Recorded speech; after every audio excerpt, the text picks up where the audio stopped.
What's up, everyone? Kevin Allen here, aka the Geek from DFS Army, and this is the Showdown breakdown. Where my turds at special.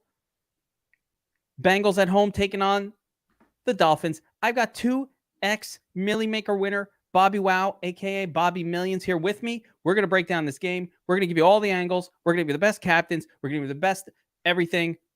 Let's get into it.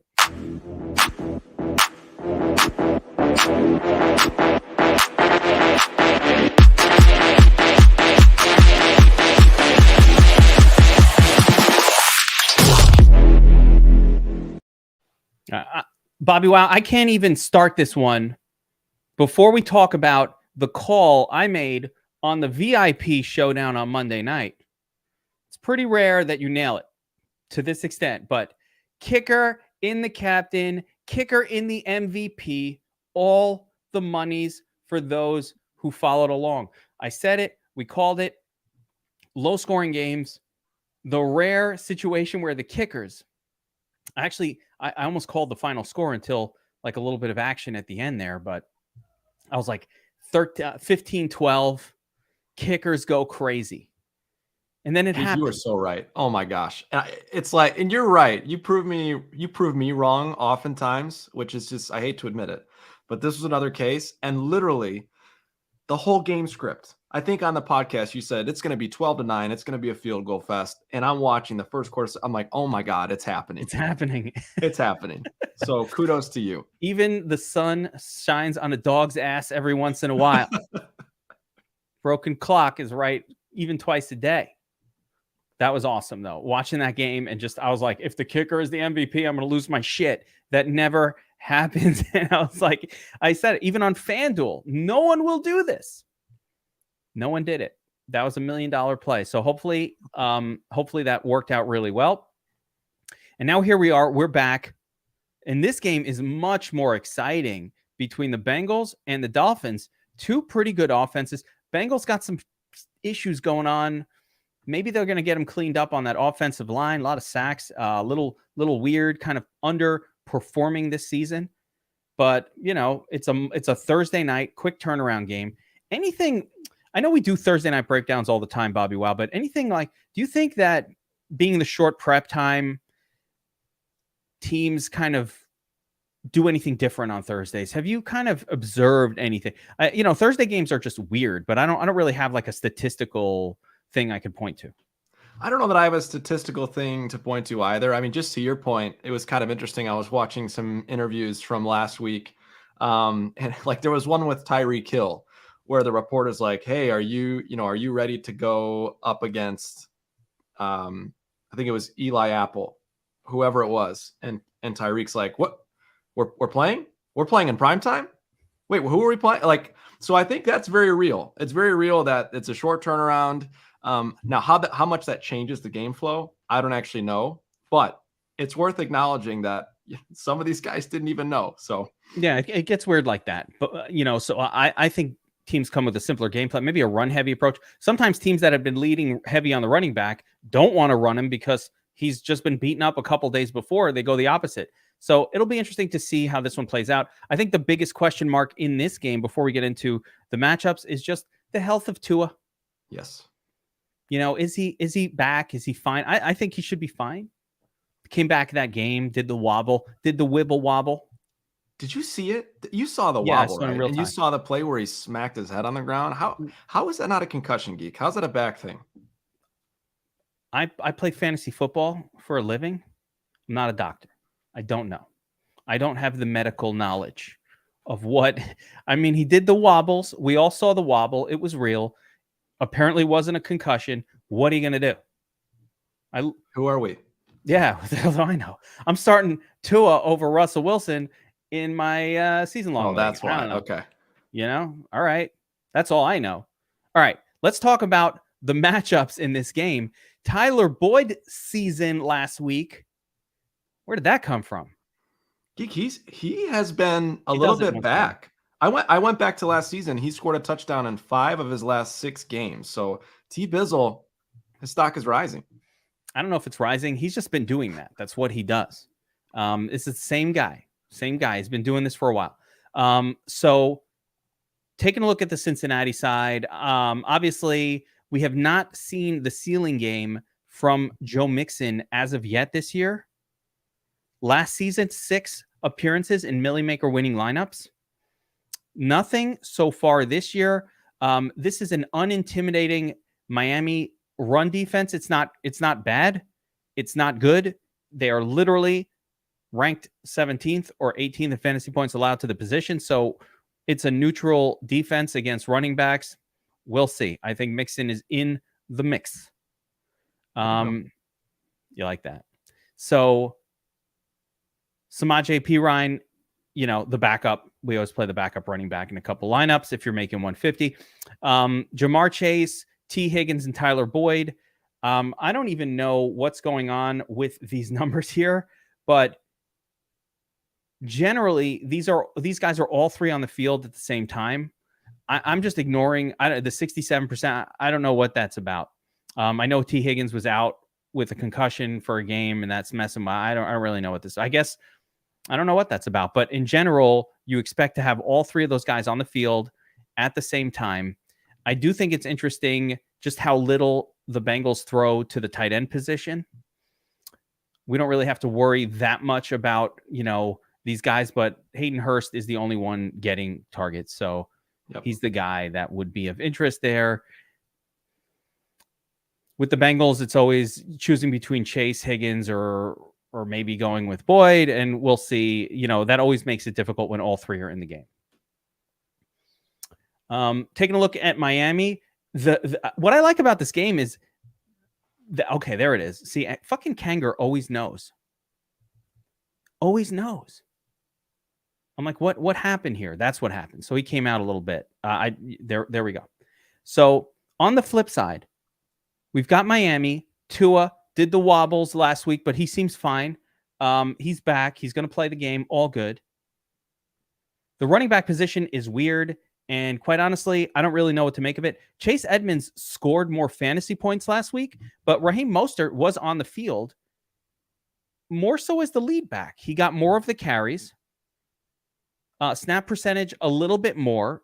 It seemed to be shifting to Rocket Raheem, except it just randomly Edmonds got the fantasy production.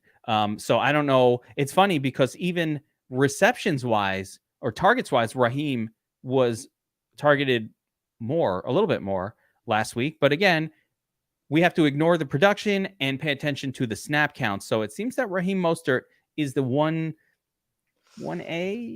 Oh, I don't know, Geek. Oh man, it's close. I know it's 2 close. touchdowns. It's hard to say 1A and 1B, like 1 capital A and 1 lowercase a. Can we do that? So it's like, sure. You ever order a steak? I don't want a medium well, but I don't want a medium rare. I want it in between medium rare and medium. In between. He's in between. All right. The nice thing about the wide receiver group for Miami is it is tight. It's Tyree Hill, it's Jalen Waddle, and then just a pile of ne'er-do-wells. They don't throw to anybody but Hill and Waddle, and that makes life easy in terms of predicting where the major volume, but it makes life difficult because you wind up with a bunch of turdliness that we might have to figure out who gets the 2 or 3 targets out of this crapola group here. That includes Trent Sherfield. It includes Cedric Wilson. It includes the tight end Mike Gesicki, who hasn't done anything. And last week, Durham Smythe on the field more. Like, look at the difference in snap count between Gesicki and Durham Smythe. Like, Durham Smythe is out there for all the snaps. They are paying Gesicki $11 million. I don't know. This coaching staff doesn't like Gesicki, but I thought we saw some signs of life. He did catch a touchdown, I think, last week, but that was it. Like, there was not a lot of usage going on for Gesicki, so I'm not feeling so great about it. I think we'll get Durham Smythe for super cheap turd pricing on this slate, maybe. Yeah, helps pretty much. If I look at the salaries, which I haven't done yet, would help. Any other thoughts on the usage players? Did I miss anything here? I mean, Sherfield, I guess we should acknowledge that he's on the field a lot. I think so. I think that's one of the only takeaways that isn't so obvious is Sherfield is the WR3. Cedric Wilson is probably going to be out, which opens up a couple turd options. We'll get to that with the sheets, though. I think you covered everything else. All right, there we go. So let's get right into it.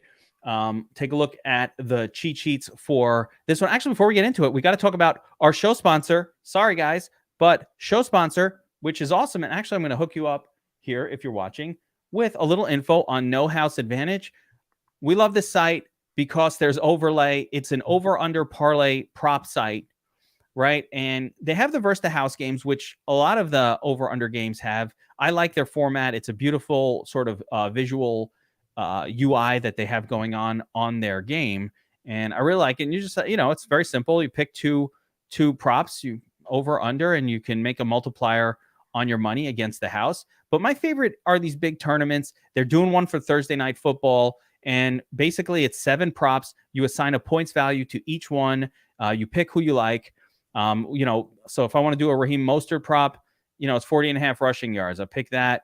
If I like the over on Raheem, boom, that's your 7-pointer. I'm not recommending that one, but the beautiful thing about this contest is it has 2,400 entries, currently 108 people in there. Watch what happens tomorrow. This will not fill. It's going to be maybe 1,200 entries in total. So in a contest where normally the top 20% cash, in this case, because it's only half filled, the top 50% are going to cash. It's really easy to get your money back and make money in this contest. Like, it's crazy good. Do play here. If you go over there and use promo code ARMY, they're going to deposit match you. So get on to No House Advantage. It's a really cool site. Use promo code ARMY. Play in this game. $15 entry. You're going to make money. It's hard not to. I mean, use the DFS Army projection models to drive your player prop decisions, and you will crush it. So make sure you check out No House Advantage, promo code ARMY. All right. Here we go. Captain position on DraftKings. And actually, do we want to go to the breakdown sheet, the article, to kind of talk about? All right, let's jump over to this real quick. Let's do that. Let's do that first. Yeah, one of the things we do at DFS Army, and credit to DFS Spreadsheets and Hunter for putting this together. These are our data scientists diving into the numbers, right? And we've dived into this game, and here are some results of previous Miami Dolphins showdown situations and what was the nuts captain. So it looks like when the Dolphins have been in a showdown, QB, very low percentage, 4% or 8% for their opponent. Nuts. You have wide receiver 19% of the time for both teams. Occasionally the tight end, although there's not a tight end in this game that is a candidate for nuts captain, I don't think. Agreed. Gesicki was that guy in a past life, but he's just not that this year. Running back gets a 15%. Even the defense, actually a pretty high ratio of the defense. It also shows which type of stacks have won with Miami. So 4-2 would be for Miami, 2 opponent. 2-4 would be 2 Miami, 4 opponent. And the 1-5 stack has won on occasion as well. So that would have been a game where Miami stunk, probably against the Patriots. Then on the Bengals side, and we've seen this Bengals team before, so this is really interesting. 32% of the time, and this is a whole number. So it's taking both teams. This is 32% of the time. A Bengals wide receiver is the nuts captain when the Bengals are on the slate. This is what this is telling us. And Geek too, just before we go any further, I think it's important to mention, DFS Spreadsheets was talking about this earlier. This is based on a 60 game sample size. So there is a large pool, a large sample that this data is coming from. So, I mean, this is really, really critical to understand. Are they running regular season games as if they were showdowns to get this information? Look, I don't know the math behind it. Okay. Yeah. I'm not that smart, but they are. So I'm in love with this sheet, and man, especially when it comes to the wide receiver, what we're going to see here, if you read through the sheet, it talks about WR2 and WR3. This is like the perfect environment for a situation like that to play out. Yeah, I think it's awesome. And so, I mean, and this is real actionable information. So, if the captain has come from the back, and I remember this game here, the CJ Uzuma game, you remember that? Yes. So I remember that one. But in general, this is actionable information. So Joe Mixon or one of 3 wide receivers. And they actually broke it down even further here and kind of went through the data and basically said, all right, Cincinnati WR2 is the most likely, and that could be Higgins or Boyd. On Miami, it's the WR1, which is Hill or Waddle. We can't determine which one is the WR1. Or Cincinnati's RB1. And if you attack this tournament and focused on this grouping, if you had a small grouping, that's what the data suggests would be an appropriate way to attack this showdown. So do with this what you will. But this is what the data shows. Doesn't mean Chase can't be the guy. Doesn't mean Tua the other day was the nuts, would have been the nuts as well. So Geek, you know what they say. Vegas always knows. I'm starting to kind of change that up and say DFS spreadsheets and Hunter always know. They do. So do with it what you will. They are data maniacs. So this is the kind of thing we do this for our DFS Army VIP subscribers for all of the Island Showdowns, but you guys get to see it for the Thursday open to the public showdowns that we do. I want to answer this question, Kevin, because I assume he's asking about No House Advantage. We don't do notes for the site, but we break down player stats and projections all the way by the stat. So if you're looking at a player, just go to the DFS Army research station. We have a projection for receptions. We have a projection for yardage, and that's how I do it. I compare it against the projections on the DFS Army research station. All right.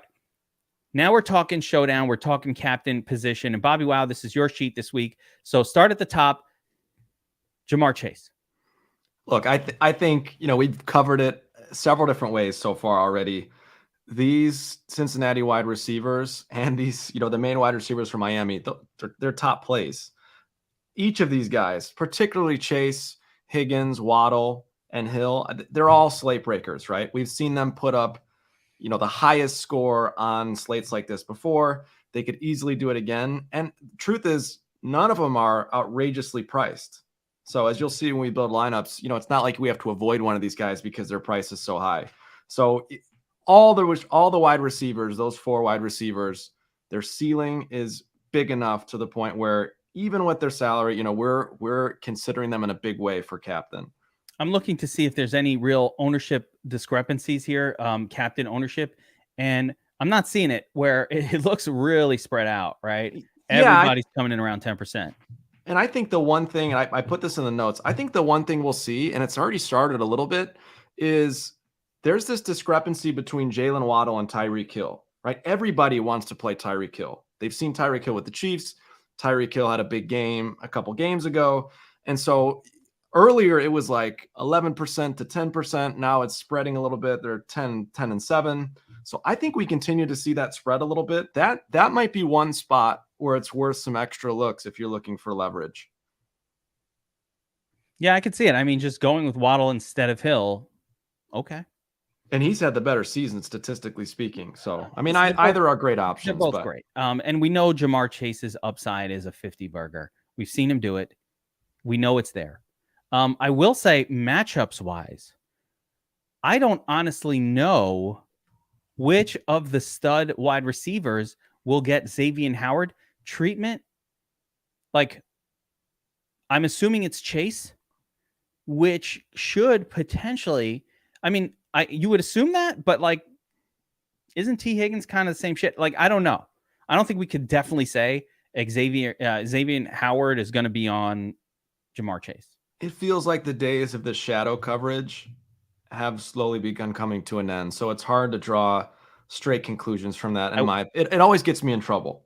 I wish we could, and I wish we could be like, hey, we did it last week. That's we got us off of Diggs a little bit in tournaments in the main slate, and that actually worked out decent. But this week, I mean, to me, Chase and T. Higgins are both number 1 wide receivers.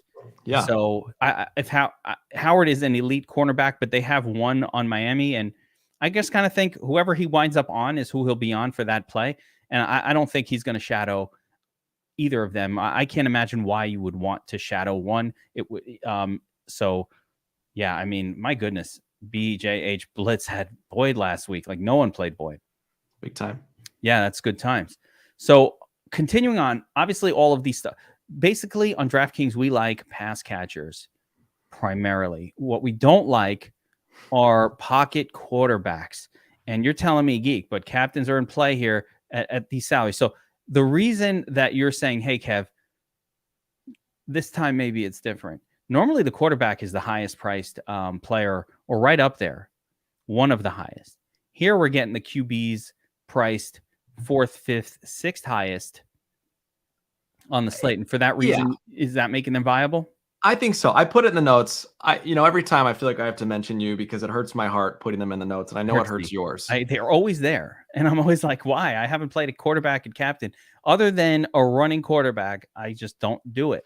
To your point, Geek, yes, part of it is because of the salaries. Let me give you a super fast individual take on either quarterback, okay? So for Tua, look back at week 2.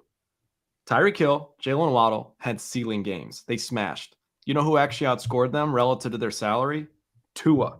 So Tua in that game, we've had 3 games this season. There was one game where Tua would have been the nuts. So he's got to be in there. I'm not saying he's a great captain play. I'm saying he's viable. Fair. For Burrow, different reason, right? You have the salary piece, but Burrow is a guy who will spread the ball out to 3 or 4, maybe even 5 different guys. We've seen Boyd, Higgins, Chase catch touchdown passes in the same games.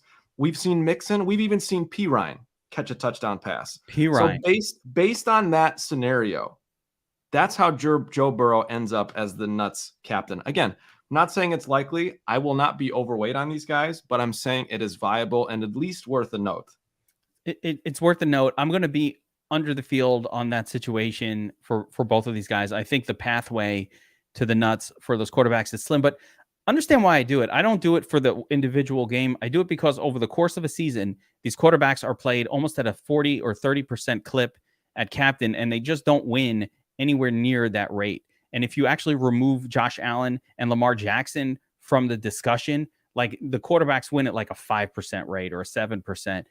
It's much lower. I would like to have the real statistics so I can not just pull one out of my ass like I just did, but it's the right philosophy. Yeah. And it's just like, all right, if I just keep doing this over time, I have a feeling that it's a profitable approach to attacking these showdowns. All right. With that being said, you said WR2, WR3 for Cincinnati. That leaves us potentially with Higgins or Boyd. I have a hard time chasing Boyd's big game last week. I don't like it. I don't feel like the chasiness of it. So I'm definitely more apt to be interested in T. Higgins. I agree. Yeah, T, and the ceiling for T is almost as high, if not as high as Chase. Same. And he's $3K less. So yeah, it's same. It's similar. Like Chase will do it more frequently, but T. Higgins, he's got that big ceiling, and especially if we're wrong and Xavier Howard does end up shadowing Chase, that will actually push targets over to Higgins. If you choose to play, so here's a rule that I don't mind using. I don't think it's needed, but I don't dislike it either. If you use a T. Higgins as your captain, if you use a Chase or any of these wide receivers as your captain, there is some merit to making a rule to include their quarterback in the flex. I generally haven't made a rule like that because every once we've seen that not win. Yeah. But there's some merit. There's some merit to a rule like that. All right. So that's it for the captain position. I don't think Mostert or you've got Chase Edmonds in here, but in general, I don't think the running backs for Miami are the best choices for captain. Agreed.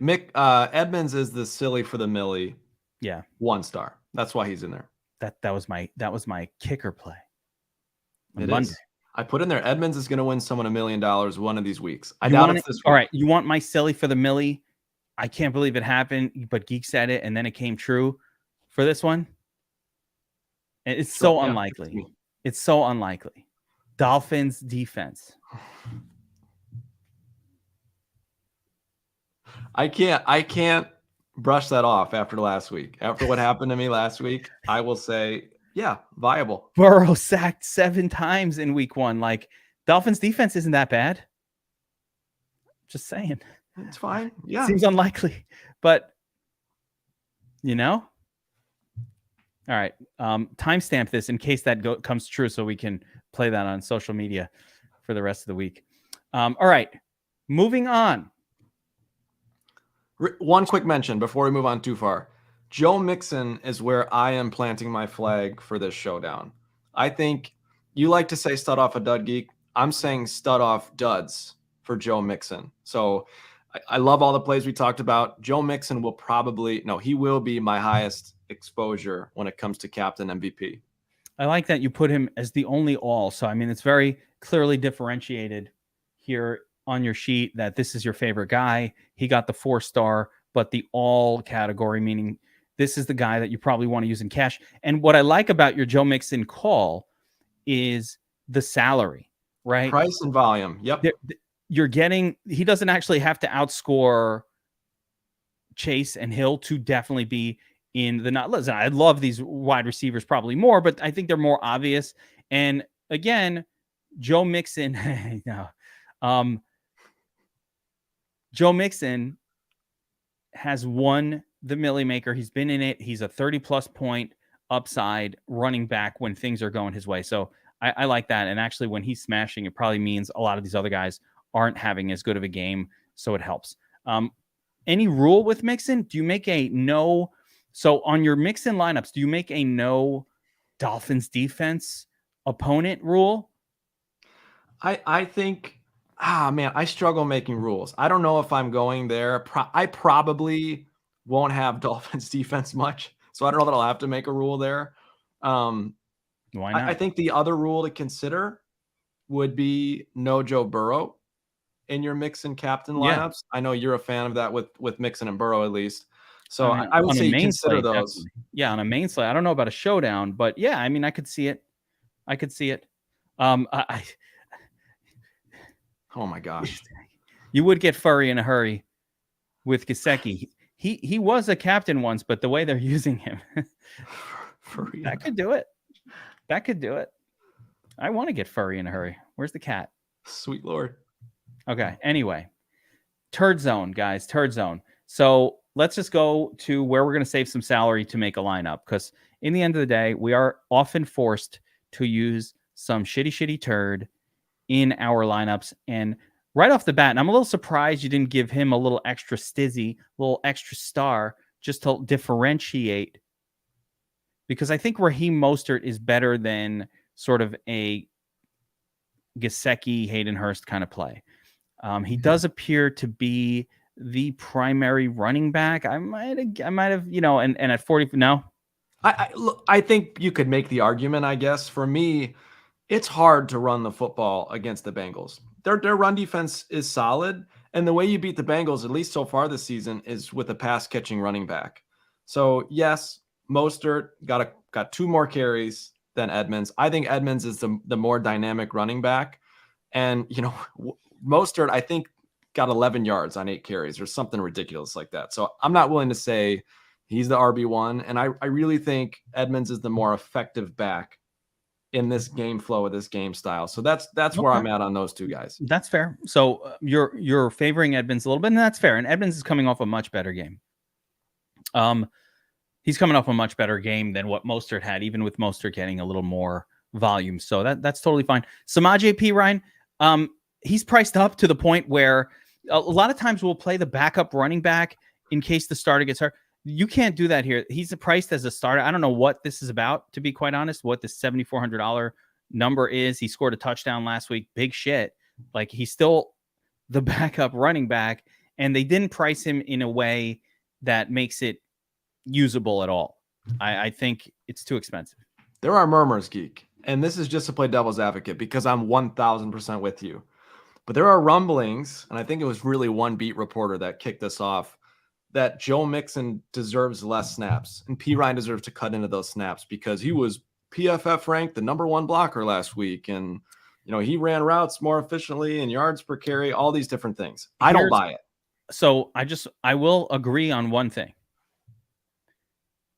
Joe Mixon, I've been talking about this for now. This is year 3 of that I'm discussing this. The reason he doesn't stay on the field the whole game is because he does not block. He cannot pass protect, or he's unwilling to do it. Samaje Perine is willing, which is why Samaje Perine get snaps. It's the frustrating thing about Joe Mixon in general. It's why he doesn't produce fantasy production as well as he should, because he's a great pass catcher, but he can't block. So if it does come down to this insane game with a lot of blitzing or a Miami defense that's sort of penetrating the offensive line, you might see a little more Samaji in there just because he can block. And so they'll want him out there for more of the plays. And these 2-minute drills, these 2-minute drills at before half and before the end of the game, you see him out there as well, to your point. So yeah, I think the one last thing I'll say on this is, we talked about this a little bit. He is the ultimate GPP MME pivot. So if you want to try and get 10% of P Ryan because you think Mixon gets hurt or whatever happens, no one's going to have him. He's going to be 2 or 3% owned at this salary at most. And so you can do that. I would not pair him with Mixon in any lineup. Even if you're willing to go crazy enough to roster him, I would not pair them together. That needs to be ruled out. So you need to make a rule, no P Ryan with Mixon. Let's see if there's any turd zone. Now, I like both kickers once again, because there isn't much going on below the kicker zone here that gets me excited. Or above. Really, yeah, or really pretty close to above, because, outside of maybe Dolphins defense, you're dealing with, again, Gesicki, who's not really getting the targets. Hayden Hurst, he's not that guy. And then P Ryan, who's massively overpriced. So, some of the numbers get really rough here. And at this 3K range, you can get these pretty decent kickers. Fine by me. I think Dolphins defense is definitely in play. Bengals defense in play as well, but less exciting. I don't think I would play both defenses. I would not play. I do think I would not play both defenses in the same lineup. That needs to be ruled out. And it's one or the other. I probably would avoid a defense like Dolphins against Mixon. That doesn't mix well. It's not that never wins. That captain against opposing defense does win, but it's more often than not a wide receiver where that happens. Yep. Below Bengals defense, the only name, and it's these two guys, right? The two-star plays that you've got here. Durham Smythe surprisingly jumped Gesicki on the depth chart, and his snap count target share tells the story. He's 67% of the snaps. Ceiling isn't high, but 2,800. We're just hoping for 2 receptions, one of which being a touchdown. That is not a lock to get you above the kickers, by the way, but it's close. Yep. You don't get the touchdown, you're not going to pass the kicker. Trent Sherfield, similar. He's just on the field a lot. 1,400. Can't go wrong at 1,400 for the WR3 for any team. But just keep in mind that they don't throw to him. Yeah. They just don't throw to him, but he's out there. Some super turds. Alec Ingold is pretty much a fullback. He is, yeah. I'm sick of seeing fullback score. Otherwise, he wouldn't be on my sheet. Yeah. But he is. Chris Evans, number 3, running back. No. Mike Thomas, terrible. I don't even know, like Mitch Wilcox. These are rough spots, right? The rest of except for Crimea River Craycraft. River Craycraft. First of all, my guy was a preseason hero. Preseason NFL, I remember the name. But he's got a couple touchdowns already on the year, no? He does. We got to be careful, okay? Don't fall in love with this one. It's easy to fall in love. No, definitely. But then you get to know him a little bit. You take him on the 4th or 5th date, and you realize, yikes, I'm in too deep. This is not good. The targets have not been the best, but the 2 receptions were for touchdowns. But if he does it a 3rd time in a row, and again, at 3,600, that's captain price. But yeah, he's at 2,400, cheap. Enough. Here's the thing. Let's say he reproduces the miracle of last week, the miracle in Miami. Craycraft catches a pass, scores a touchdown. 8.1 fantasy points. It's an 11-yard pass. He's still not in the nuts. He's not locked in. 8 points at 2,400. It's easy. Like a kicker could get 12. it's easy Easily. for the kickers and the defenses to get more than 8 or 9 points for similar money. So even And that's that, his ceiling. That's his ceiling. he's this is a guy that should be on the spill. At one day, River Craycraft will win you a showdown. Is it today? Is it tomorrow? Is it Thursday? I don't know. But one day this guy is going to win somebody a showdown. The miracle on the Hudson River. And Chris is going to throw some salt onto the Craycraft play, where he might not even be in the game. So we'll see. I don't know anything about his eligibility. Cedric Wilson, keep an eye on his status. Cedric Wilson may not play. By the way, if Cedric Wilson doesn't play, it might be Craycraft, assuming he's in the game, that gets those snaps. Surefield Craycraft will get a bump. Yep. Yeah, it's not like he'll get 100% of the snaps, but he might get 15%, which is a lot better than what he usually does. So keep it in mind, the turd zone. Let me see if there's any other players, even of mild interest. Yeah, I'm just, TE2 Wilcox. So that pretty much breaks down this game. Let's quickly craft a lineup again, and we're going to do draft FanDuel right after this, but with the reminder in place, Higgins or Boyd or Mixon for Cincinnati, Hill or Waddle for Miami. So let's start one off. I mean, I prefer or Higgins. Yeah, I prefer going with like one of the wide receivers. So let's do a Higgins version. I know that you love Mixon up there as well. Can I tell you why? And we'll go through this. I don't feel like I have to play Joe Burrow if I play Mixon. I feel less inclined to play Joe. Not that he's a bad play at all. He's a great Mixon's play. Just tearing it up, and Joe Burrow, yeah, he throws to Is that Teddy B? Teddy Bridgewater a bunch of times, but no, let's get Higgins in there. Yeah, he throws to Higgins, but Chase is covered by Xavier Howard.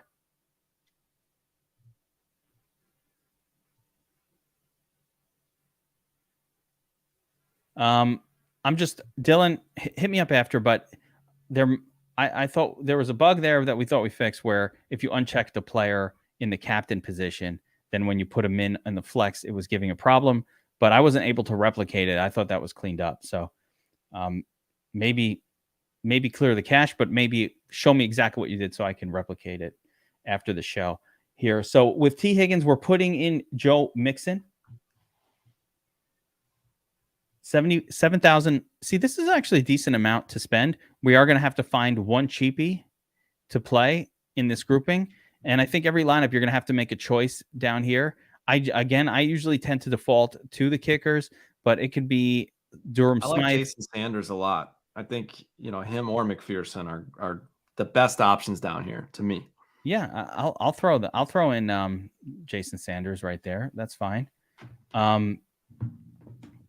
So I'll throw in a little Jason Sanders here, and then 8,300 left, right? So for this lineup, we're still going to need a second cheapie because you kind of want to get to at least one of these Miami guys, right? I think most lineups you're going to want one of Hill or Waddle in it. So let's choose one. Let's just go with Reek and see how much money we have left. 7K. 7K allows us to go like double tap Edmund Boyd. I like Edmonds because in this flow, maybe they're throwing to a running back, try and catch up a little bit, keep pace. I don't think we'll be happy with the last spot here. The 7,900 is not doing it for me. Oh yeah, it's going to get ugly. So no, I think you need to go like a Tua. I think you need like a Tua in there, which leaves us 4,700, and either a Rocket Raheem or Dolphins defense to close out a lineup like this. This is really how this lineup should do it. I wouldn't call this a cash lineup per se. No. But we can go Dolphins. I don't love Mixon and Dolphins in the same lineup. We can go Raheem. Yeah, I'm going to put Rocket Raheem in there. A lot of Dolphins, yeah. Yeah. So, I mean, there you have it. General approach to DraftKings NFL Showdown Week 2. Let's talk a little bit of FanDuel. Let's go to the cheat sheet here. Reminder that on FanDuel in Showdowns, except for Monday when I told you to play the kicker. Fuck yeah. Nuts. Normally, we want to focus quarterbacks and running backs above and beyond wide receivers. It's hard for wide receivers to outscore their quarterbacks in the FanDuel format. There's no bonus for 100 yards. It's half-point PPR. Those two things affect the scoring of the wide receiver position to where quarterbacks actually tend to outscore them as long as there's any other life on the team besides that one wide receiver. We've seen it where the wide receiver gets there, but it's because the quarterback's only throwing to them or one wide receiver gets 3 touchdowns or something pretty crazy. So you've got Joe Burrow as your 5-star play. Is he your favorite play at the captain on MVP? I'll probably bump Mixon to 5 as well, but yeah, him, Mixon, and Tua are clearly the top guys. Can you just play them and nothing else? If you're trying to get leverage, I don't see why not. I mean, it's a little bit alarming to me to see like Jamar Chase approaching 12%, MVP, Tyree Hill 10%. I mean, that's pretty high for wide receivers. Can they get there? Absolutely. These are guys that can get there, but not a bad way to get some leverage if you want to just play the top 3 guys. Just make a bunch of lineups with those 3 and that's it. And then you have a bunch of wide receivers here, Chase, Reek, Waddle, and Higgins, and all 4 of these guys, chances are they're getting outscored by their quarterback more often than not, because these quarterbacks do spread the ball around. Like Tyree Hill gets 30% of the targets, but Jalen Waddle's out there getting the other 30%. Same thing with Chase. He's dealing with Higgins and Boyd for competition. He never gets all the looks, so it's going to be real tough for any of these wide receivers. Not impossible, but tough for these wide receivers to outscore the running back or the quarterback. So that's the way you play it. Yep. In the flex, obviously all the other players we talked about come into play. Chase Edmonds, 10-5. Tyler Boyd. Is Tyler Boyd the guy who's going to sneak his way up and be in the nuts and no one plays him? It's beginning to feel that way. I mean, DFS spreadsheets and Hunter are high on him as well. So that kind of pushing me a little bit. But I think it's him or Chase Edmonds. I really think Chase Edmonds ends up pushing his way there. Chase Edmonds is going to win somebody $1 million. Man, it's tough, but it's tough.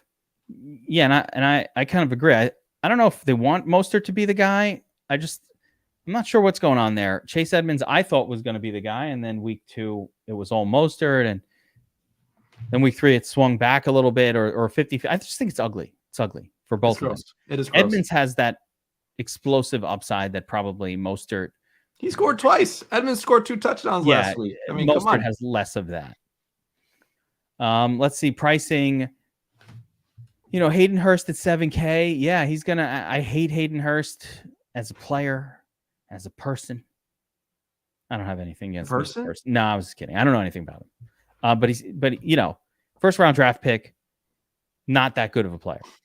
He's the only tight end that catches passes. That's the only reason to play him, and he's cheap. Yeah, Lord have mercy. Well, that's the reason. So he comes in at 7K on FanDuel, and that's a good price for a tight end that could catch a touchdown. Now, FanDuel is different from DraftKings. That one touchdown on FanDuel for the 7K or less player is enough for the nuts. Because their kickers are priced up very close to the regular players, whereas on DraftKings, they're like 1/3 the price. So that's the difference between FanDuel and DraftKings scoring. FanDuel is pricing up the kicker to the point where it's basically like any other player, because kickers score as much as just about anybody on FanDuel. And to the Mostert point, that again, he's 8K. He's a guy that could pound the ball into the end zone. I don't like Mostert, but it's a reason to roster him on FanDuel for sure. He's viable. No question. We love our backup tight ends on FanDuel as well. And I think all these guys are legitimate. And I like how you have them start. Again, Durham Smythe, 2-star play. Fine, he's on the field, and this is a touchdown catching guy. That's what he does. He's the tight end 1 now, which is just crazy. You're going to see some white dude basically in the end zone, like it's always not my guy with the Dolphins. It'll be like, oh my God, a white tight end just caught a touchdown. Like, who's 82? Right. Who is 82? It's fucking Durham Smythe. Gosh. Is that Trent Sherfield? Is it Gesicki? Crimea River? Is it Crimea River? No. It's Durham Smythe. No, it's Eric Azukamna. Oh, no, it's not going to be Eric Amzukama. It's not going to be him. It's going to be Durham Smythe. It's not going to be Eric or River. It'll be either River Craycraft or Durham Smythe. Like, who's that white guy? Who's 82? Why is it 82? I don't know. They used to have a third white tight end too, and all three would catch a touchdown pass on a rotation. Oh, yeah, so like, shit. Which one is it? So Durham Smythe, touchdown catcher. That is what we want on FanDuel. Yep. You got to get that in the Turdley mix. Trent Sherfield, we already discussed him ad nauseum. The guy's on the field the whole game. He's not a good wide receiver. Never produced anything in his whole career. I don't care. He's on the field, WR3. He can catch a touchdown at 6,500. That is a player you need in your FanDuel mix of lineups if you're mass multi-entering. Everything else gets really turdly down here. I like how you a dart is even worse than a turd. Like, if anything could be worse than a turd, I go back and forth. Like, can we play Mitchell Wilcox or Mike Thomas this week? No.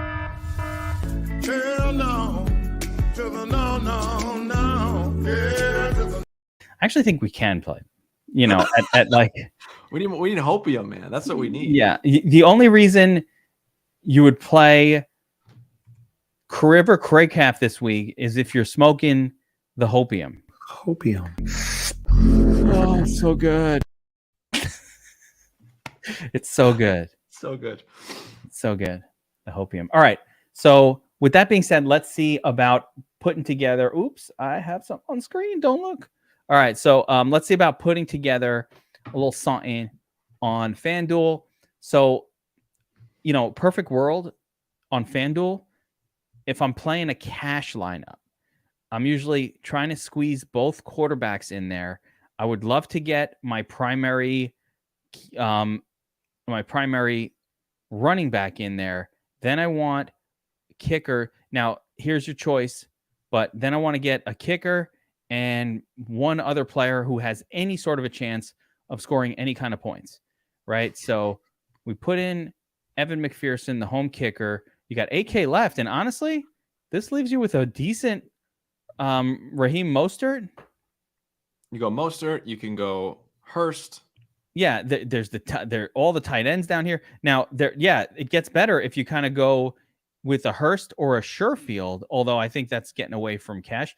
And at that point, we can actually upgrade from Eric McPherson from a kicker to, again, these are not upgrades really when it comes to a cash game, but, you know, you could get to Higgins. Yeah, if there's a way to get to Higgins. Yeah, I couldn't get to Higgins.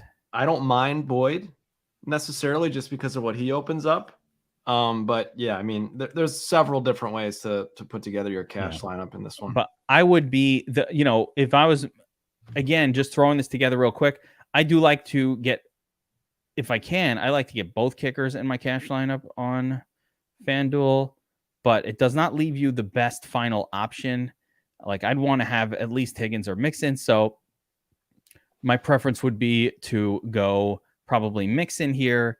And then, like I said, just go with Rocket Raheem and be done with it. Like, that is a pretty nice, it fits together.